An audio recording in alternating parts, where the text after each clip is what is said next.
नमस्कार दर्शकों, मैं हूं नाविका कुमार और आप जुड़ रहे हैं मेरे साथ सवाल पब्लिक का शो पर। आज जब मैं आपके सामने सवाल पब्लिक का ये शो लेकर आई हूं तो मुझे आज से 2-2.5 दशक पहले की वो राजनीति याद आ गई जिसे गठबंधन सरकारों का दौर कहा जाता था। आज बेंगलुरु में विपक्ष के महागठबंधन की महाजुटान हो गई है। 26 दलों के नेता बेंगलुरु में मोदी हटाओ मिशन में जुट गए हैं। दूसरी ओर कल नरेंद्र मोदी के नेतृत्व में एनडीए की बैठक होगी। इसमें महागठबंधन के 26 दलों के मुकाबले 38 दलों के शामिल होने की भी संभावना है। बीजेपी अध्यक्ष जेपी नड्डा ने यही दावा आज किया है। विपक्ष तो विपक्ष, टीम मोदी भी 2024 के लिए गठबंधनों पर ही भरोसा कर रही है क्या, या फिर एनडीए विपक्ष के महागठबंधन पर मनोवैज्ञानिक दबाव बनाने के लिए छोटे छोटे दलों के साथ एक जोड़ बना रही है।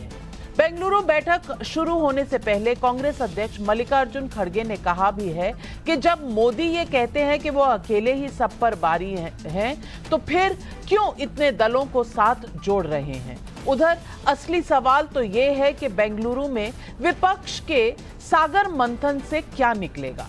विपक्ष में अमृत कौन पिएगा और विष कौन पिएगा।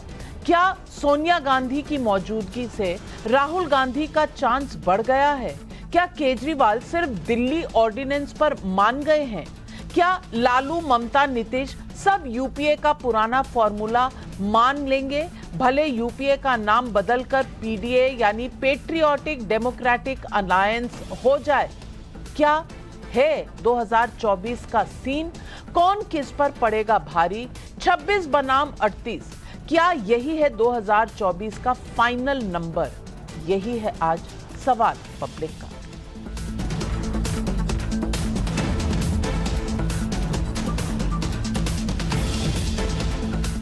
विपक्ष के महागठबंधन की बैठक के राउंड 2 का प्लान 23 जून की पटना बैठक में ही बन गया था। इसलिए कांग्रेस के सौजन्य से 2 दिनों की बेंगलुरु बैठक शुरू हुई है, तो इसमें अचरज की बात नहीं है। लेकिन राजनीतिक विश्लेषकों को सरप्राइज एनडीए की ओर से मिला है, क्योंकि एनडीए ने पिछले कुछ दिनों में बहुत तेजी से अपनी बैठक का मन बनाया है, प्लान बनाया है। ओम प्रकाश राजभर, उपेंद्र कुशवाहा, चिराग पासवान जैसे नेताओं को एनडीए का हिस्सा बनाया गया। ओबीसी नेता दारा सिंह चौहान को समाजवादी पार्टी से बीजेपी में शामिल कराया गया। जितिन राम मांझी पहले ही एनडीए के पार्टनर बन चुके हैं और आज सबको चौंकाते हुए बीजेपी अध्यक्ष जेपी नड्डा ने ऐलान किया कि कल एनडीए की बैठक में 38 दल शामिल होंगे। जेपी नड्डा जहां विपक्ष के महागठबंधन को भानुमति का कुंभा और स्वार्थ का गठबंधन कह रहे हैं, वहीं आज उन्होंने दावा भी किया है कि एनडीए ने किसी का साथ कभी नहीं छोड़ा। सुनिए बीजेपी अध्यक्ष जेपी नड्डा का ये बयान। वो छोड़ के गए, वो आए। हमने पहले कह दिया कि न हम किसी को न हमने किसी को छोड़ा और न हमने किसी को बुलाया। हम किसी को छोड़ते नहीं, जो छोड़ के चले जाए उसके प्रति भी हम सद्भाव और प्रेम रखते हैं और हम जब भी वो आना चाहें वो आ जाए। एनडीए में नरेंद्र मोदी का नेतृत्व है, लेकिन नरेंद्र मोदी के सामने महागठबंधन से कौन है। सूत्रों के मुताबिक कांग्रेस चाहती है कि सोनिया गांधी ही महागठबंधन की अध्यक्ष रहें। नीतीश कुमार के संयोजक बनने पर कांग्रेस को ऐतराज नहीं। बेंगलुरु बैठक में 2-3 सब ग्रुप या समन्वय समिति बनाने पर विचार हो सकता है।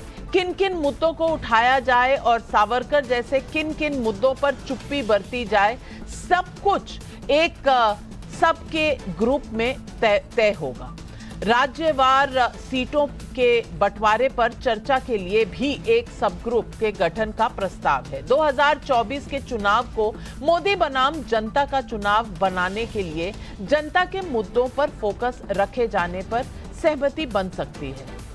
बैठक में महागठबंधन का काम पीडीए यानी पेट्रियोटिक डेमोक्रेटिक अलायंस रखने पर विचार हो सकता है।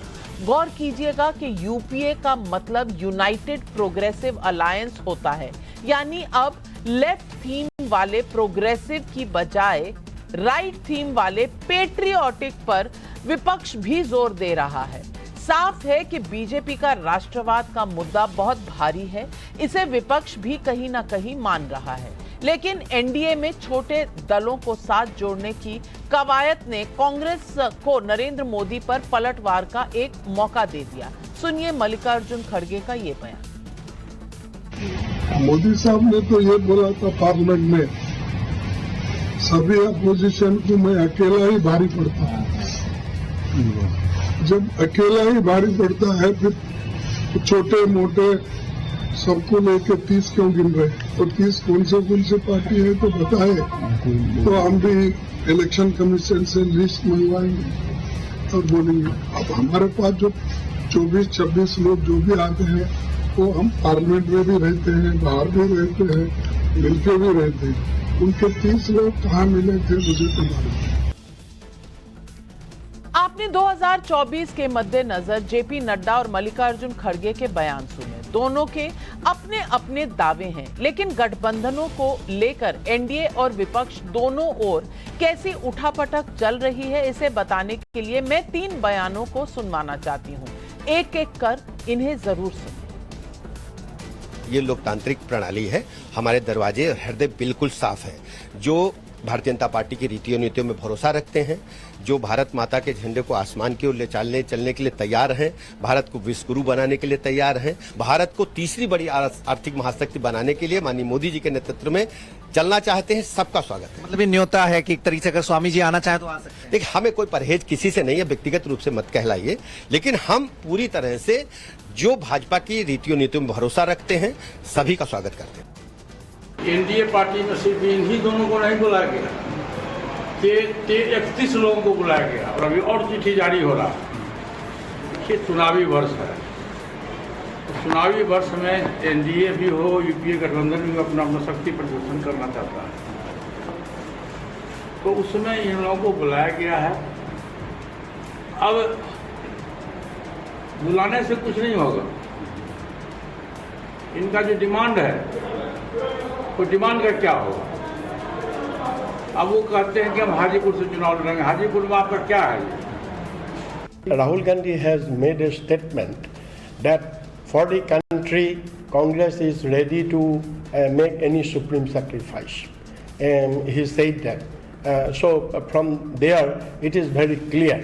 Now, question is this: who will be the face? Who will be the leader to fight with Modi? Who will be the next prime ministerial candidate? All this should be on consensus. सुना आपने, UP के deputy CM Brajesh Pathak को स्वामी प्रसाद मौर्य के दोबारा BJP में entry से ऐतराज नहीं, पशुपति पारस को चिराग पासवान फूटे नहीं सुहा रहे, और तृणमूल कांग्रेस के रिपुन बोरा को राहुल गांधी से त्याग की उम्मीद है। और आम आदमी पार्टी ने तो कहीं ना कहीं कांग्रेस को मजबूर कर दिया है घुटने टेकने पर, क्योंकि अब कांग्रेस जो पहले कहती थी ऑर्डिनेंस पर आम आदमी पार्टी को सपोर्ट नहीं करेगी, आज कह रही है सपोर्ट करेगी, और अरविंद केजरीवाल जी पहुंच गए हैं बेंगलुरु। ये किस तरह का गठजोड़ है, यही है आज सवाल पब्लिक का। और वो हमारे स्क्रीन पर इस वक्त आ रही हैं तस्वीरें, जो डिनर पर सारी विपक्षी पार्टियां मिल रही हैं, और ये डिनर बस कुछ ही मिनटों पहले शुरू हुआ है, और यहाँ सिर्फ खाने की व्यवस्था नहीं है, पर आगे के पब्लिक में किस तरह से मुद्दे उठाने की व्यवस्था भी हो रही है। तो आज पब्लिक पूछ रही है सवाल।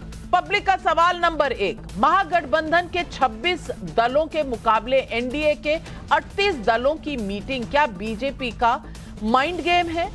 सवाल नंबर 2, क्या सोनिया गांधी के जरिए कांग्रेस ने महागठबंधन में राहुल गांधी को सबसे आगे रखने का प्लान बना लिया है?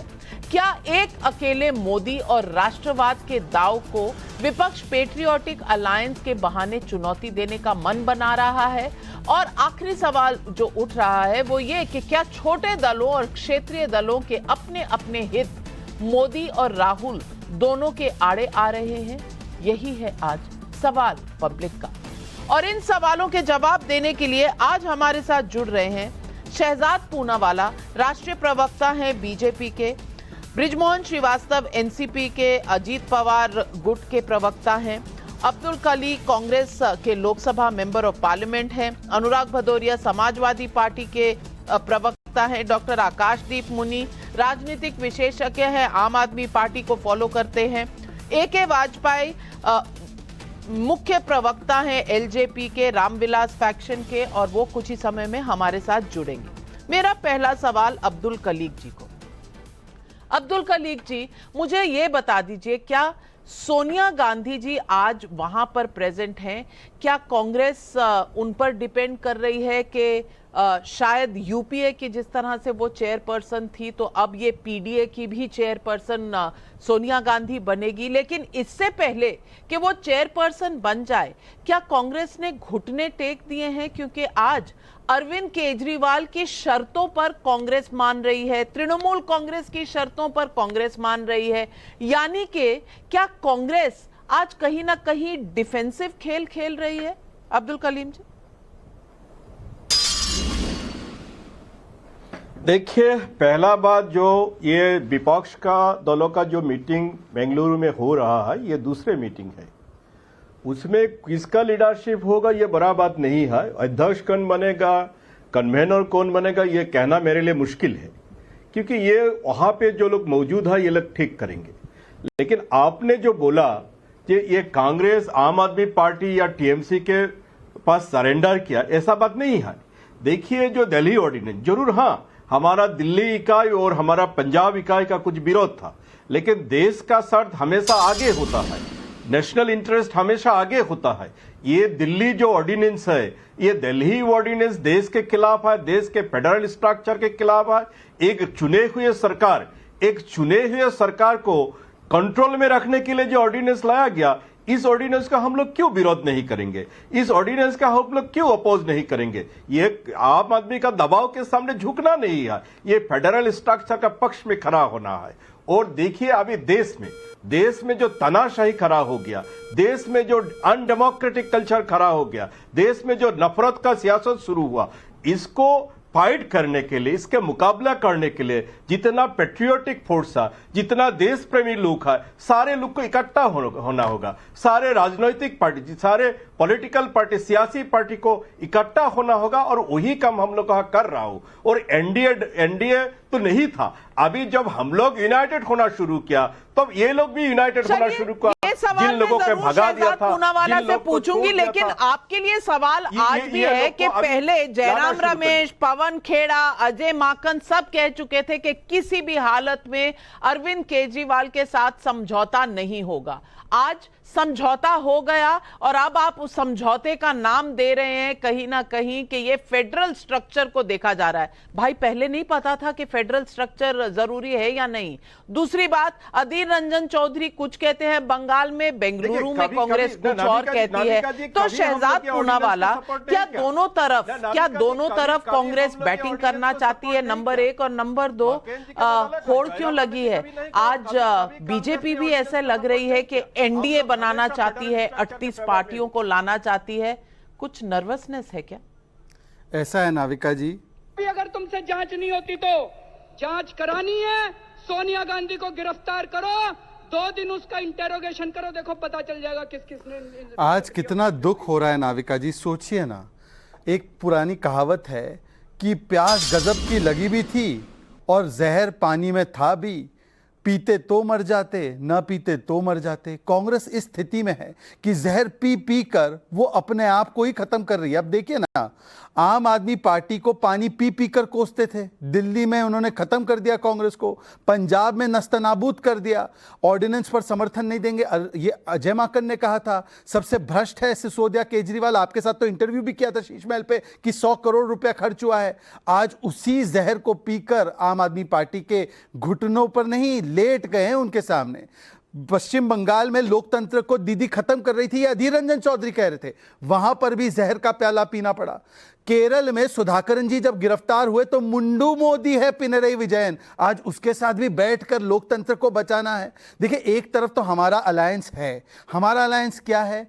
पीपल को डिलीवर करने वाला एजेंडा पीडीए। इसीलिए हम लोग देश को कैसे आगे बढ़ा सकते हैं, अर्थव्यवस्था को तीसरे नंबर पर कैसे ले जाना है, चंद्रयान को उड़ाना है, किस प्रकार से गरीबों को बाहर गरीबी से निकालना है, ये हमारा एजेंडा है और हमारा विस्तार हो रहा है। और दूसरी तरफ कांग्रेस का एजेंडा क्या है कि भ्रष्टाचार बचाओ, इसके लिए सब साथ आओ, भ्रष्टाचार करना है, इसका भाईचारा मनाना है। और इसीलिए अपने आप को काट काट कर कभी पंजाब काट लिया, कभी केरला को अलग कर दिया, कभी दिल्ली यूनिट अलग कर दी, इस प्रकार से करके अपना गठबंधन ये बना रहे हैं। ये दोनों के बीच का अंतर है।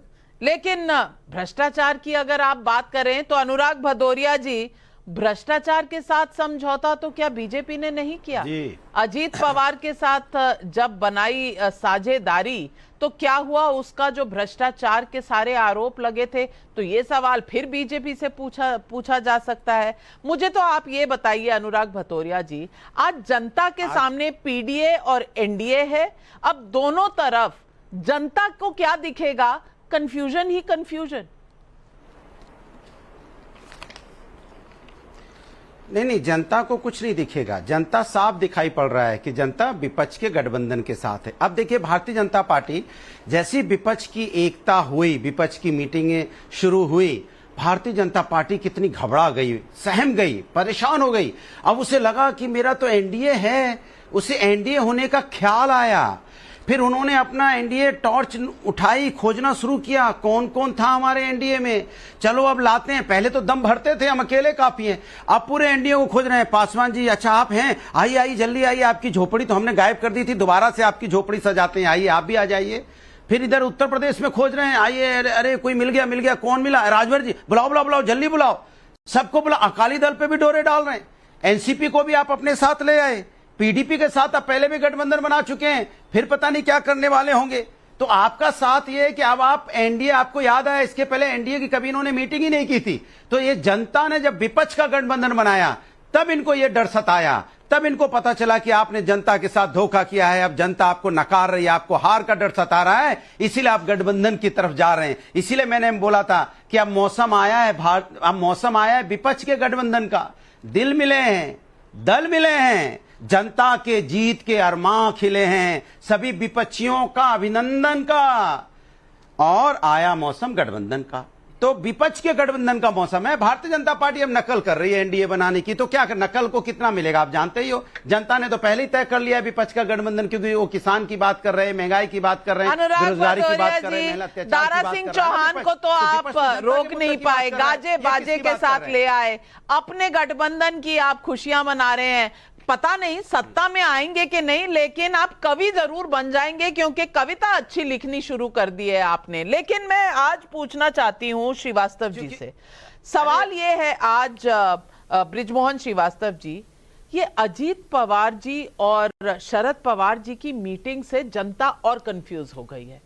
अब अजीत पवार जी तो एनडीए के साथ हैं, शरद पवार जी को छोड़कर नाराज होकर इधर आ गए थे, अब सुबह शाम वहां पैरीपौना हो रहा है, तो गठबंधन उधर बन रहा है कि इधर बन रहा है, कुछ समझ में नहीं आ रहा। तो बृजमोहन श्रीवास्तव जी, जरा जनता को बता दीजिए, अजीत पवार जी और शरद पवार जी अलग अलग रास्ते हैं, तो ये पैरीपौना किस बात का, और आपस में क्या अंडरस्टैंडिंग है? एनडीए के पीडीए दोनों के दरवाजे खुले रखने का प्लान है?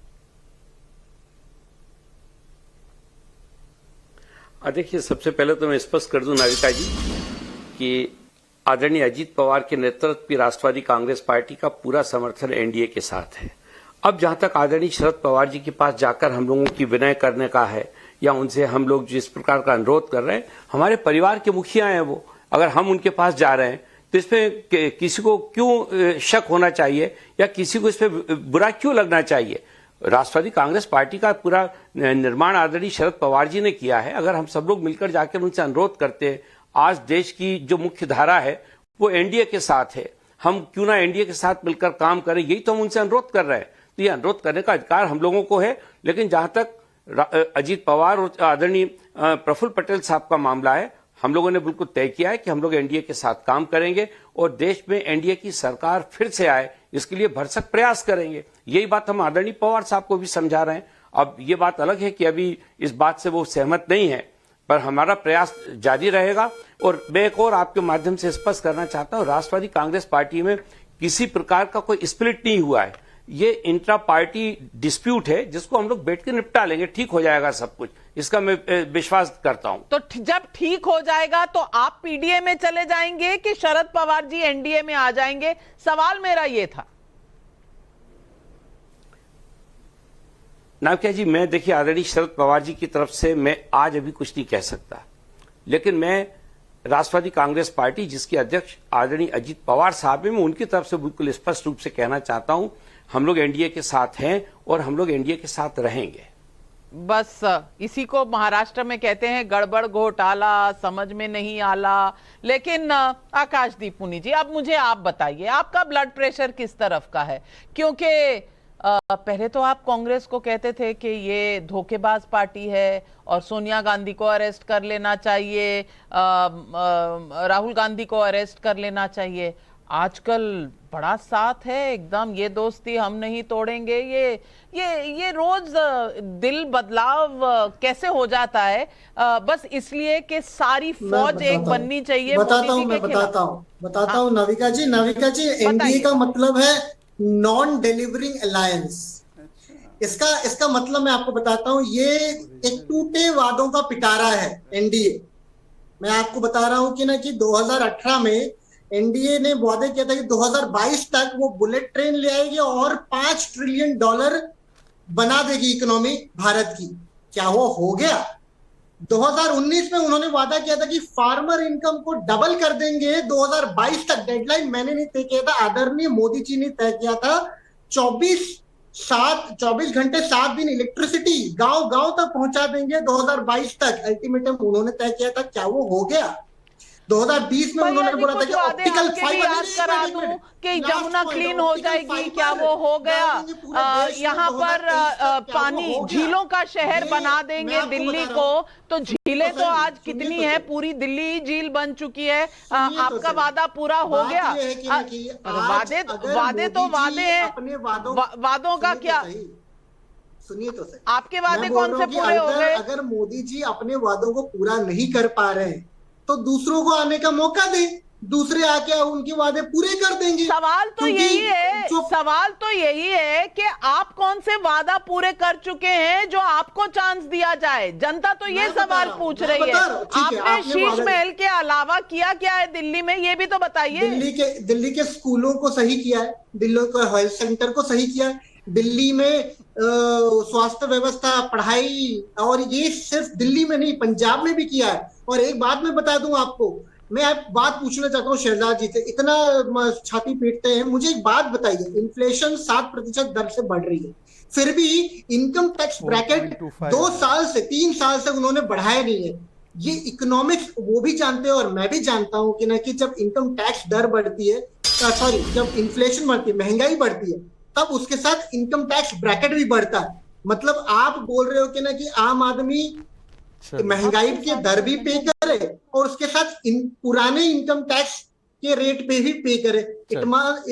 इसका मतलब ये है कि आप आम आदमी को सिर से भी और पैर से भी हर जगह से निचोड़ रहे हैं। एक अगर दूसरी बात, अगर निचोड़ना तो पड़ेगा ही ना सर, निचोड़ना तो पड़ेगा ही। पानी है हर तरफ, तो निचोड़ना तो पड़ेगा। वो तो आप कर रहे हैं, पानी में सबको डुबो दिया और अब आप कह रहे हैं कि निचोड़िए भी मत। कमाल है आकाशदीप पुनी। लेकिन मैं एके वाजपेयी जी को भी पूछना चाहती हूँ। एके वाजपेयी जी, ये दोस्त ना रहा से लेकर ये दोस्ती हम नहीं तोड़ेंगे का ये जो सफर है, ये क्या हर चुनाव से पहले होता है? और अगर एनडीए पर सवाल उठाया जाए तो दूसरी तरफ पीडीए पे भी सवाल उठाते हैं आप लोग, तो ये किस तरफ है? आग दोनों तरफ क्या बराबर लगी हुई है? देखिए, ऐसा है कि ये अगर हमारे एनडीए के गठबंधन पे उंगली उठाएंगे तो हम भी इनके गठबंधन पे उंगली उठाएंगे। देखिए, राजनीतिक पार्टियां देश में गिनी चुनी हैं और सारी राजनीतिक पार्टियां इलेक्शन कमीशन में रजिस्टर्ड हैं। यूपीए हो, एनडीए हो, 1-2 पार्टियों को छोड़ के कोई पार्टी ऐसी नहीं है जो एनडीए में न रही हो या यूपीए में न रही हो। देखिए, ये गठबंधन का दौर चल रहा है और गठबंधन का दौर आज से नहीं चल रहा, 20-30 सालों से चल रहा है।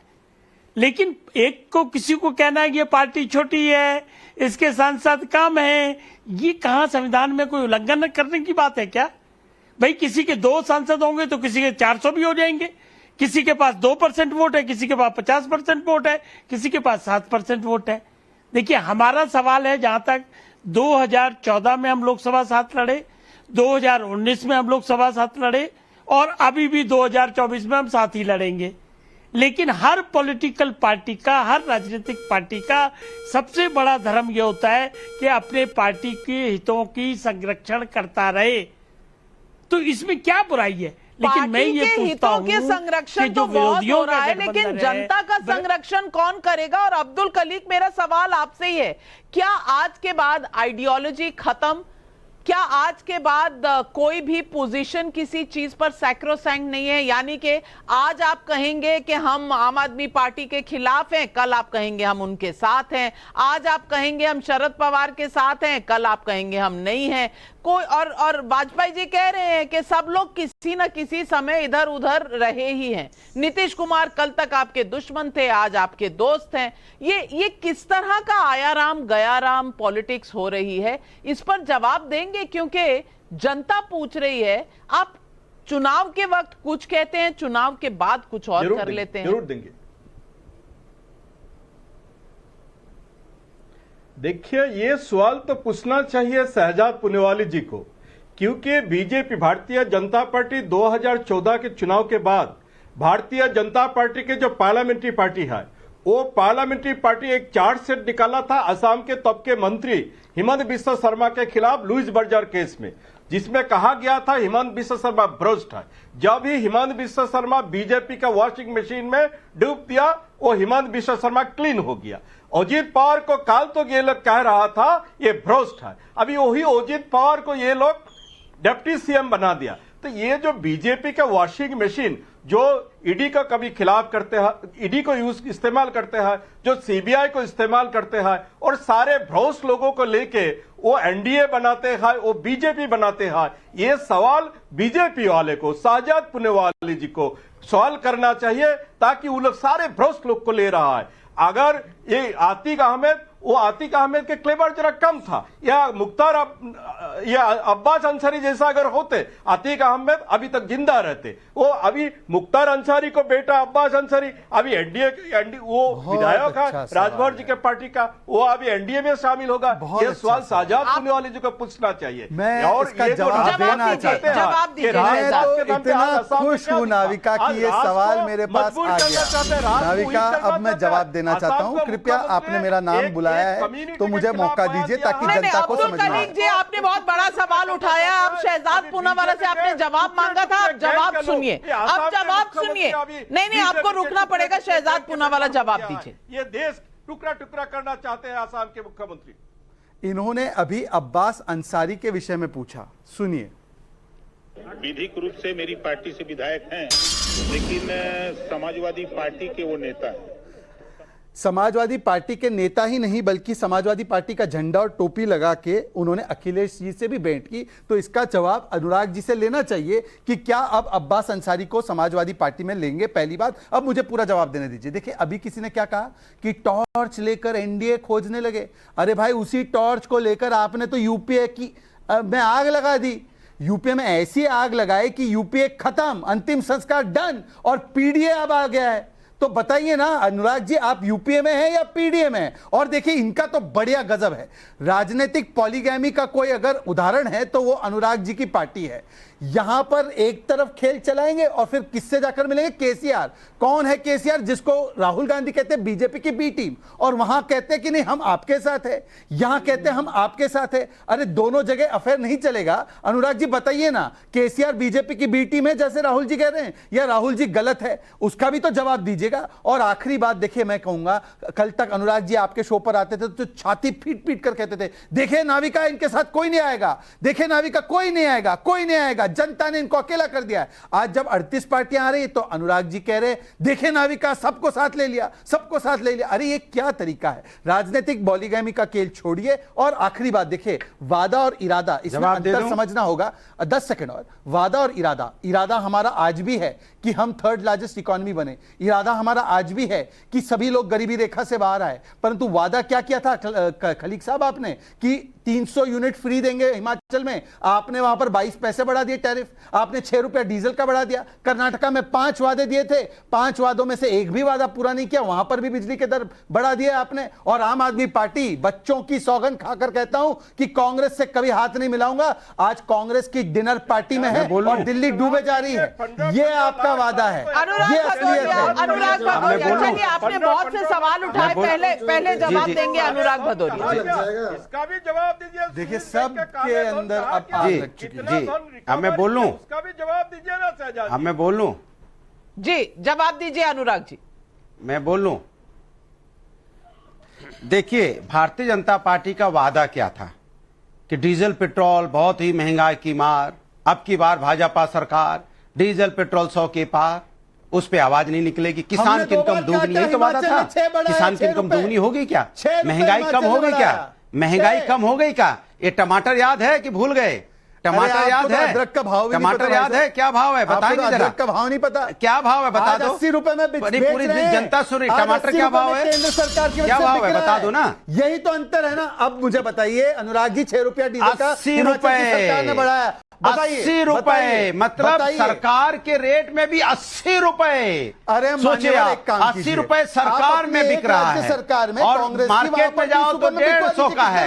मतलब 80 रुपए, मतलब ऐसा बोल रहे जैसे अनुराग भदौरिया जी, टमाटर के भाव बहुत लग रहे हैं, लेकिन चार्टर प्लेन में जितने लोग जा रहे हैं बेंगलुरु, उसका भाव तो आपको नहीं दिख रहा। अब ये भी तो बताइए कि चार्टर प्लेन के पैसे हैं तो टमाटर के पैसे तो होंगे ही आपके पास, जनता का क्यों मजाक उड़ा रहे हैं? अरे बोलने दो, सब चार्टर में आए हैं। बोलने तो दीजिए, आप बोलने नहीं देंगे, दिक्कत ये है। अरविंद केजरीवाल सब अरे आप चार्टर बोलने नहीं प्लेन देते में।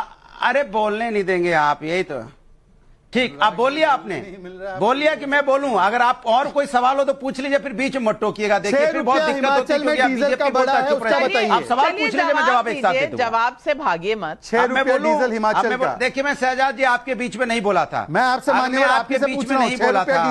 थोड़ा सा डेकोरम मेंटेन कीजिए। हार रहे हैं तो इसने बौखला क्यों रहे? नहीं, जवाब देना। हम आपके बीच में नहीं बोले थे, हम नहीं बोले आपके बीच में। सर देखिए सवाल है इरादा क्या है लग रहा है, और इन्होंने वादा बोला था, इरादा प्लेन सस्ता लग रहा है। सुन तो जब सुनेंगे नहीं आप दिक्कत। अरे पूछ तो लिया आपने नाविका जी, कितनी बार एक ही सवाल पूछेंगे आप भी? आपके पूछने से सब नहीं बदल जाएगा। बीजेपी पावर में नहीं आ रही नाविका जी, आप 2 बार एक ही सवाल पूछ चुके हैं, मुझे जवाब देने दीजिए। आप देखिए जवाब दीजिए ना। भारतीय जनता पार्टी से मैंने कभी नहीं पूछा कि आप विधायकों को तोड़ने फरोदने में क्या करते हैं। आप भारतीय जनता पार्टी से पूछिए 5 स्टार होटल में कितने दिन रखा गया था विधायकों को। जब महाराष्ट्र की सरकार बनाई थी, गोवा की सरकार तोड़ी थी और मध्य प्रदेश की सरकार तोड़ के बनाई थी, किस 5 स्टार होटल में क्या क्या किया गया था, किसी बताएं जरा। नहीं बता पाएंगे, मैं उसमें नहीं जाना चाहता। इरादा बता रहे, इनका इरादा क्या है? जिस एनसीपी के ऊपर आरोप लगा रहे थे, भ्रष्टाचार का आरोप है, 70 हजार करोड़ की बात कर रहे थे, उनका इरादा क्या था? उनका इरादा था कि महाराष्ट्र में सरकार में दोबारा हमें एनसीपी को शामिल करना है। आपका इरादा ये होता है। आपका इरादा यह है कि चिराग पासवान की पहले आपने झोपड़ी जलाई, उनकी झोपड़ी खत्म कर दी, उसके बाद चिराग पासवान के साथ आज समझौता कर रहे हैं क्योंकि आपको पता है कि आपकी जमीन खसक गई है। आपका इरादा यह है कि जिन लोगों को आपने साथ छोड़ा था, जो लोग आपको छोड़ गए थे, जिन लोगों को आप पे विश्वास नहीं था, आज आप उनको अपने पास लाने की कोशिश कर रहे हैं क्योंकि आप डर गए हैं। आपको पता है कि जनता आपको नकार चुकी है। जिस तरह की सरकार हिमाचल में गई, जिस तरह की सरकार कर्नाटका में गई और आपका वोट बैंक खसकता चला जा रहा है। आपने देखा विपक्ष एक साथ जा रहा है क्योंकि विपक्ष राष्ट्र के मुद्दों पर एक साथ है। विपक्ष संविधान बचाने के लिए, लोकतंत्र मजबूत करने के लिए विपक्ष कैनिस्टर एक लेकर साथ है। बैठते, जनता ने तय किया है कि अनुराग जी, विपक्ष कम एक से साथ कम है। ये और पहले थोड़ा हमारे टीआरपी 17 दल थे, जब पटना में मिले थे। अनुराग जी आधा सच मत बताया करिए ना,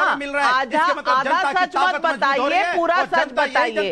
ये भी बताइए कि गुजरात में सरकार आई थी, यूपी में सरकार आई थी, आपके चारों खाने चित हो गए थे, ये भी बताया करिए। लेकिन ये आप नहीं बताएंगे क्योंकि ये आपको सूट नहीं करता। और टमाटर वाली बात जो है, आज आपकी टमाटर का निकल गया जूस, क्योंकि प्राइवेट प्लेन से ज्यादा महंगा अगर आपको टमाटर लग रहा है तो कहीं ना कहीं मुझे लगता है आपको सोचने की जरूरत है। लेकिन बृजमोहन श्रीवास्तव जी, मुद्दा आज ये है कि आप और आपकी पार्टी कई बार कभी हां कभी ना कर चुके हैं बीजेपी के साथ, कभी इधर चले जाते हैं, कभी उधर चले जाते हैं। मैं सीधा सवाल आपसे पूछना चाहती हूं कि जनता किसके ऊपर जाए?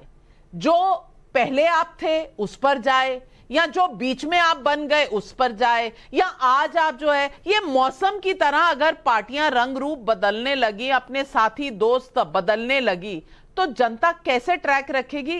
ये कभी सोचा है आपने? देखिए नाविका जी, जनता तो ट्रैक बेहतर रखती है और जनता ये भी देखती है कि जो वर्तमान हालात हैं उन हालातों में ऐसा कौन सा नेतृत्व है जो बेहतर तरीके से देश को या प्रदेश को चला सकता है। तो मैं आज की बात करना चाहता हूं। आज अगर देश के हालात को हम देखते हैं तो उस हालात में हम लोगों को भी लगता है, और ये जो हम लोगों ने फैसला लिया, ये फैसला भी इसीलिए लिया कि लगातार हमारे मतदाताओं की तरफ से, हमारे समर्थकों की ओर से, हमारे कार्यकर्ताओं की ओर से और जनता की ओर से ये कहा जा रहा था कि ये मौका वो है जब हम सब लोगों को मिलकर एनडीए के साथ खड़ा होना चाहिए, क्योंकि उसके पास एक आदरणीय नरेंद्र मोदी जी के रूप में एक बेहतरीन नेतृत्व है।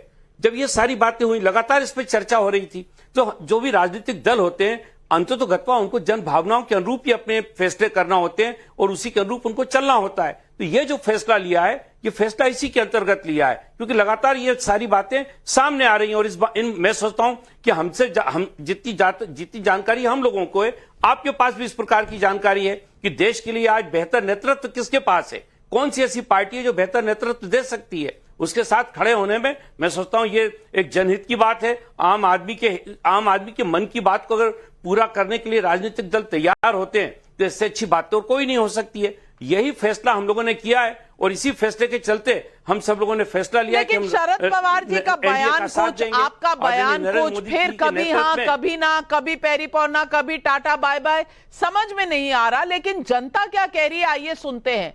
आज पब्लिक का सवाल नंबर 1 तरुण जोशी का इंदौर से सवाल है, विपक्ष पहले क्यों नहीं जागा? क्या विपक्ष के पास मोदी का कोई विकल्प है? आकाशदीप मुनि, क्या इसलिए आज सब कड़वा घूंट पीकर सब एक साथ हो रहे हैं क्योंकि मोदी का कोई विकल्प नहीं है? ना अरविंद केजरीवाल अकेले जूझ सकते हैं, ना राहुल गांधी अकेले, ना ममता बनर्जी अकेले, क्या इसलिए सब साथ है?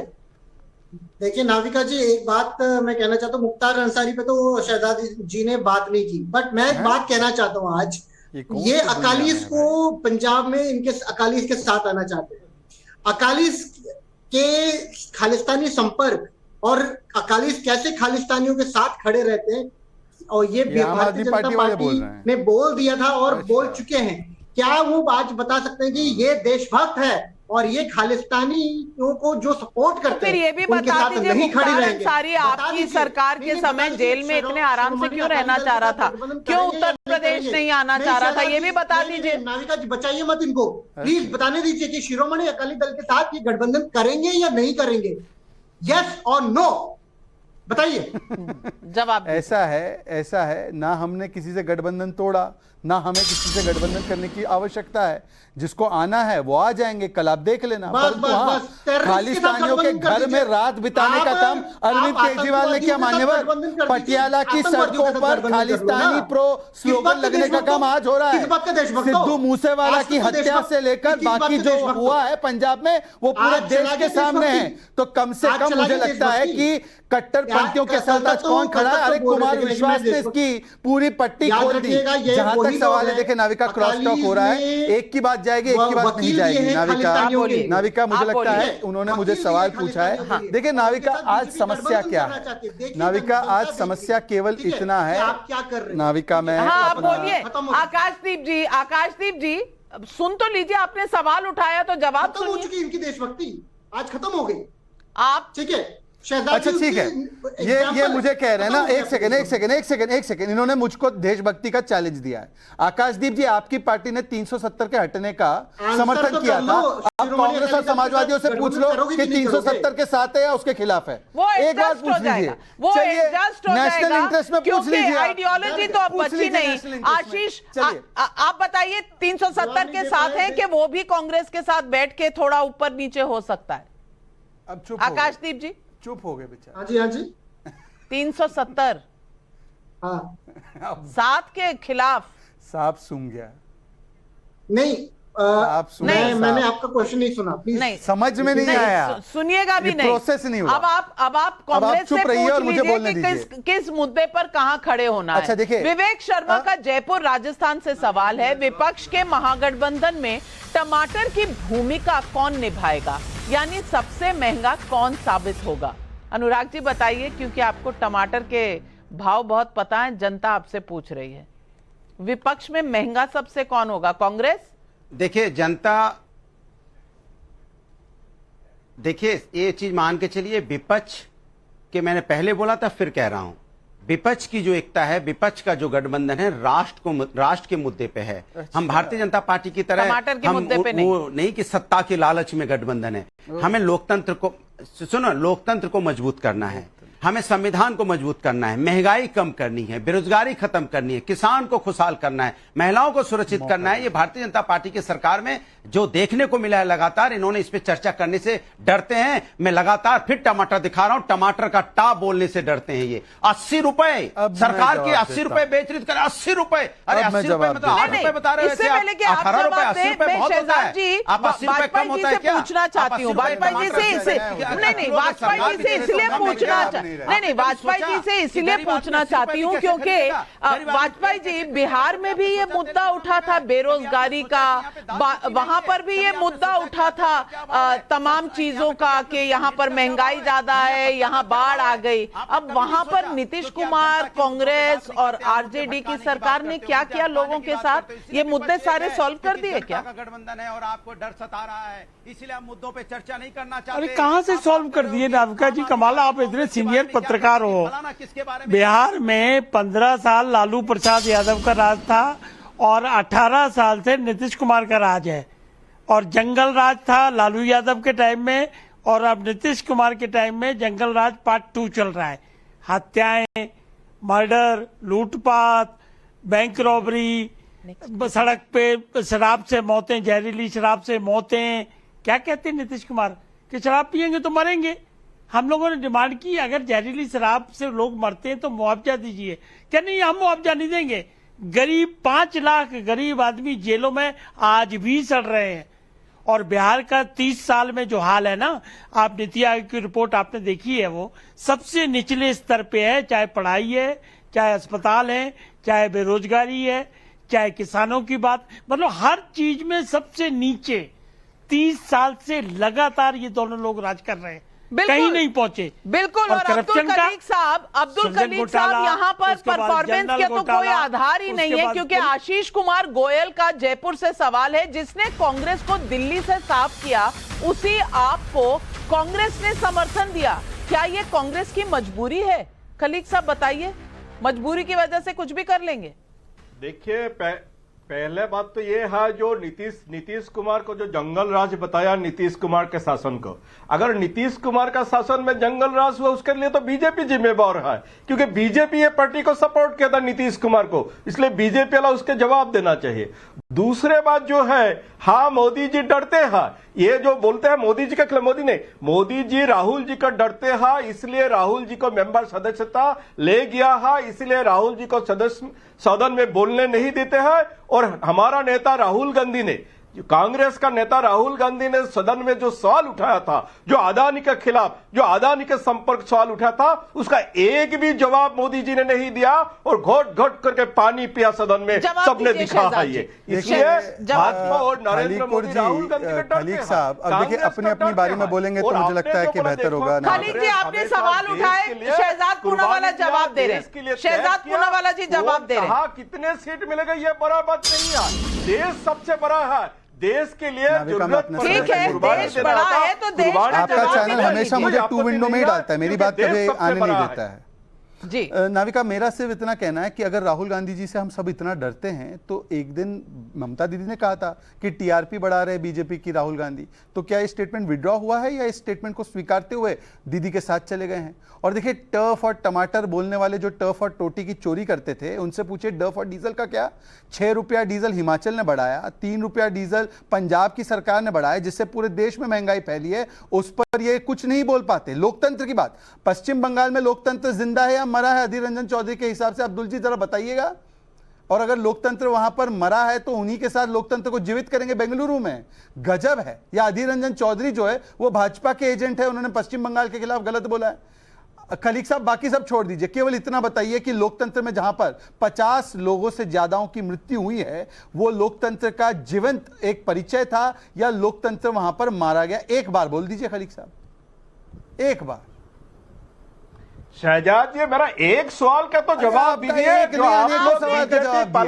कौन सा जवाब दे दिया अब्दुल खलीक जी? जनता आपसे पूछ रही है कि आम आदमी पार्टी ने आपकी पार्टी यानी कांग्रेस का दिल्ली से सफाया कर दिया। आप उसी आम आदमी पार्टी के साथ बैठे हुए आज बेंगलुरु में ये डिफेंसिव क्यों खेल रहे हैं? जिस एनसीपी को आप खराब पार्टी बोला था, खराब डायनेस बोला था, उसका क्या हुआ? इसका भी जवाब दीजिए। आप सारे डायनेस को खिलाफ बोलते हैं, आप इस शरद पवार के भतीजा। चलिए खालिक साहब, आपने सवाल पूछा, मैं इसका जवाब देता हूं। मैं आपको सीधा सीधा जवाब देता हूं खालिक साहब, मैं आपको सीधा सीधा जवाब दे रहा हूं। ठीक है, सुन लिया सर, सुन भी लीजिए जवाब। आपने कहा कि हमने एनसीपी को करप्ट बोला। पता है कैसे बोला, क्यों बोला? सबसे पहले उद्धव जी ने कहा था महाभ्रष्ट है शरद पवार। अब बताइए, उद्धव जी सही थे शरद पवार के बारे में या गलत थे? एक बात बता दीजिए। अरे खालिक साहब, बीच में मत बोलिए, ये मेल्टडाउन नहीं होना चाहिए आपका। आप सुन लीजिए, उसके बाद जवाब दीजिए। मैं आपसे पूछ रहा हूं, 2014 में सबसे पहले मैं एक बार रिक्वेस्ट करूंगा कि मेरी आवाज जाए ऑडियंस तक। उन्होंने मुझसे जो पूछा उसका जवाब मेरा साफ साफ चला जाए। मैं रिक्वेस्ट करता हूं टाइम्स नाउ से। आपने मुझसे पूछा कि एनसीपी करप्ट है, ये हमने कहा क्योंकि उद्धव जी ने 2014 में कहा था शरद पवार महाभ्रष्ट है। आप बता दीजिए है या नहीं है? और दूसरी बात, मैं आपसे हाथ जोड़कर विनंती करके पूछ रहा हूं, मनीष सिसोदिया जेल गए तब दिल्ली कांग्रेस ने पोस्टर लगाए थे, वो सही थे या गलत थे? आप बता दीजिए। और सवाल मैं भी जोड़ दूं, क्या आपने तय कर लिया है कि दिल्ली और पंजाब में कांग्रेस एक भी सीट नहीं लड़ेगी, सारी सीटें अरविंद केजरीवाल की पार्टी लड़ेगी? पार्लियामेंट्री पार्टी का आरोप था, उसका क्या हुआ बोलिए? और यही हिमंत विश्व शर्मा बोला था, गुजरात के पाइप से मुसलमान का खून अब्दुल खलीक जी, आप आम आदमी पार्टी के ऊपर क्यों नहीं जवाब देते? आप क्यों नहीं जवाब देते? क्या आप दिल्ली और पंजाब में नहीं लड़ेंगे? शहजाद पुनियाले को यह जवाब दीजिए। हिमंत बिस्वा शर्मा ने यह भी बोला था, वो ठेला वाला रिक्शा वाला भी मोदी को मारेगा, यह भी बोला था हिमंत बिस्वा शर्मा। कुछ भी मतलब कहीं से भी कोई भी बयान का प्रूफ दीजिए प्रूफ। जी, आम आदमी पार्टी सारी सीटें लड़ेगी क्या दिल्ली और पंजाब में? आपने छोड़ दिया क्या दिल्ली और पंजाब को? शर्मा का खिलाफ तो अब केस भी लगाया था।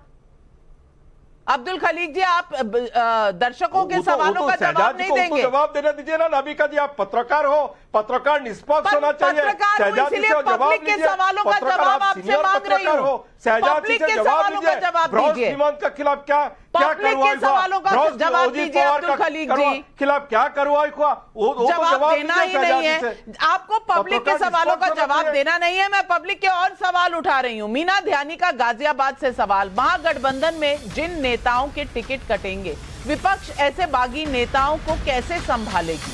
कुमदेश गुप्ता का दिल्ली से सवाल, एनडीए से गठबंधन करने के लिए पार्टियां स्वयं आ रही हैं, लेकिन महागठबंधन में हर कोई दल कांग्रेस को अपनी ताकत दिखा रहा है, अंतर क्या है? संजय मिश्रा भदोही से उत्तर प्रदेश से पूछ रहे हैं सवाल, आखिर ये तो जनता को पता चले कि विपक्ष के 26 दलों को एकजुट कौन रखेगा? बिना बंधन के गठबंधन कैसे चलेगा? अनुराग भतौरिया जी बताइए, कैसे चलेगा? देखिए, मैंने आपको पहले ही बोल दिया और फिर दोबारा से कह रहा हूं, हमारे यहाँ विपक्ष में लोकतंत्र है, क्योंकि हम लोग लोकतंत्र पे विश्वास रखते हैं। अच्छा। बीजेपी में तो लोकतंत्र है नहीं, एक चेहरा के अलावा दूसरा चेहरा नहीं है। यहाँ पे सभी दल जनता के मुद्दों पे, राष्ट्र के मुद्दों पे एक साथ आए हैं और चुनाव के बाद लोकतांत्रिक तरीके से जो भी दल, जो सदस्य जीत के आएंगे वो अपना नेता चुन लेंगे और वही नेता देश का प्रधानमंत्री बनेगा। क्योंकि हम लोग, मैंने कहा ना, लोकतंत्र में विश्वास करने वाले हैं। विपक्ष का गठबंधन जनता के मुद्दों को लेके है, लेकिन एनडीए का हाल क्या है? आज तक एनडीए की कभी मीटिंग तो हुई नहीं थी, अब अचानक मीटिंग क्यों होने लगी? अचानक इनको क्यों याद आने लगा? इसलिए याद आने लगा क्योंकि उनको एहसास हो गया है कि हार मेरे दरवाजे पे दस्तक दे रही है, मेरे दरवाजे पे हार खट खट खट मार रही है। चुनाव होने हैं अगले साल, लेकिन विपक्ष का कहना है उन्होंने आज ही से एनडीए को डरा दिया है। सरकार एक दल की बने या गठबंधन की, कोई ना कोई केंद्र जरूर होता है। जैसे एनडीए में अटल जी थे तो यूपीए में कांग्रेस के बूते सरकार बनी थी। एनडीए का कुंभा बड़ा करने वाली बीजेपी का एडवांटेज ये है कि उसके पास नरेंद्र मोदी हैं। मोदी को चुनौती देने वाले विपक्ष को एकता के तमाम दावों के बावजूद एक नेता या एक पार्टी को सबसे आगे रखना ही पड़ेगा। बेंगलुरु की बैठक इस मायने में विपक्ष के लिए बहुत अहम साबित हो सकती है। कौन होगा इस दल का सबसे आगे वाला नेता या पार्टी? क्या कांग्रेस पार्टी आगे आएगी या केजरीवाल को आगे करके खुद पीछे चली जाएगी? क्या आपस के मतभेद सब सॉल्व हो जाएंगे? क्या कांग्रेस अपने आप को 450 सीटों से 200 सीटों पर सिमटा लेगी? ये सारे सवाल उठ रहे हैं। क्या होगा पार्टी में? क्या होगा एकता की डिनर मीटिंग में? ये सब तय होना है। कितना तय होगा, कितना बाकी बचेगा, हम आपको बताते रहेंगे। लेकिन आज ये कवायद शुरू हुई है, कल एनडीए अपनी कवायद दिखाएगी। कौन बनेगा सबसे बड़ा चैलेंजर? आज दावा सिर्फ इस बात का है। आज अब इस डिबेट पर लेती हूं आपसे इजाजत, लेकिन जाने से पहले देखेगा नव भारत जीतेगा भारत के पिछले विजेताओं के नाम आपके सामने रखना चाहती हूं। 14 जुलाई के विजेता मिलाप चंद हिमाचल प्रदेश से, गणपत सारन राजस्थान से और सतीश मालवी मध्य प्रदेश से जीते हैं। 15 जुलाई के विजेता हैं भरत बोरिचा गुजरात से, आकाश कुमार झारखंड से और दिनेश जनार्दन महाराष्ट्र से। 16 जुलाई के विजेता स्वाति प्रभु देसाई गोवा से, परवीन कुमार हरियाणा से और सोलंकी अल्पेश राजकोट से। आप सबको बहुत बहुत बधाई।